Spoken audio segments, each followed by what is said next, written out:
জুলাই হত্যাকাণ্ডের ঘটনায় আন্তর্জাতিক অপরাধ ট্রাইব্যুনালে প্রথমবারের মতো অভিযোগ দায়ের করেছে জাতীয় নাগরিক কমিটি। যাত্রাবাড়ী ও লক্ষ্মীপুরে 2 শিক্ষার্থী হত্যার ঘটনায় শেখ হাসিনা সহ 30 জনের বিরুদ্ধে অভিযোগ দায়ের করা হয়েছে। এছাড়া 4 আগস্ট মিরপুরে বিএফ শাহীন কলেজ শিক্ষার্থী আহনাফ হত্যার বিচার চেয়ে অভিযোগ দাখিল করেছেন তার মা। এদিকে চিফ প্রসিকিউটর জানিয়েছেন ট্রাইব্যুনালের পুরনো ভবনেই চলবে বিচার কাজ। মিল্টন আনোয়ারের প্রতিবেদন। জুলাই আন্দোলনে পুলিশের গুলিতে নিহতের ঘটনায় প্রথমবারের মতো আন্তর্জাতিক অপরাধ ট্রাইব্যুনালে অভিযোগ জমা দিতে আসেন জাতীয় নাগরিক কমিটির নেতৃবৃন্দ। 2 শিক্ষার্থী হত্যার ঘটনায় অভিযোগ দায়েরের পর কমিটির সদস্য সচিব বলেন, এখন থেকে জুলাই আন্দোলনে বা তার আগে যারা নিপীড়নের শিকার হয়েছেন তাদের আইনি সহায়তা দেওয়া হবে।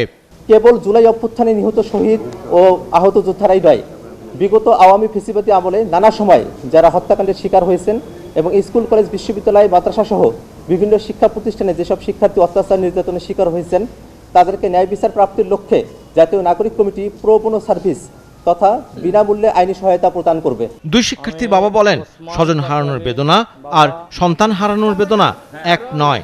শেখ হাসিনা তার স্বজন হারাইছে, সে কখনো সন্তান হারায় নাই, সে কখনো সন্তান হারানোর ব্যথা বোঝে না। এছাড়া বৈষম্য বিরোধী আন্দোলনে গত 4 আগস্ট মিরপুরে পুলিশের গুলিতে নিহত বিএএফ শাহীন কলেজের শিক্ষার্থী আহনাফের মৃত্যুর ঘটনায় শেখ হাসিনা ও তার সহযোগীদের বিরুদ্ধে অভিযোগ দায়ের করেছেন তার মা।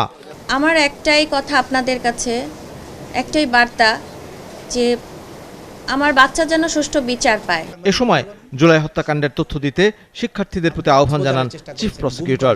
বলেন, ট্রাইব্যুনালের পুরাতন ভবন সংস্কার করে সেখানেই হবে বিচার কাজ। মেরামতের কাজটা দ্রুত সম্পন্ন করে ট্রাইব্যুনালের যাবতীয় কার্যক্রম ওই মূল ভবনে স্থানান্তর করা যায় সেইটার ব্যাপারে আমরা জোর দিয়েছি।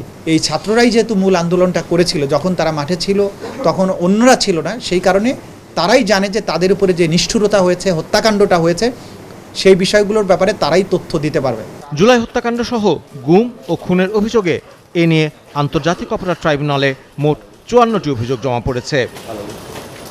মিল্টন আনোয়ার, 71, ঢাকা।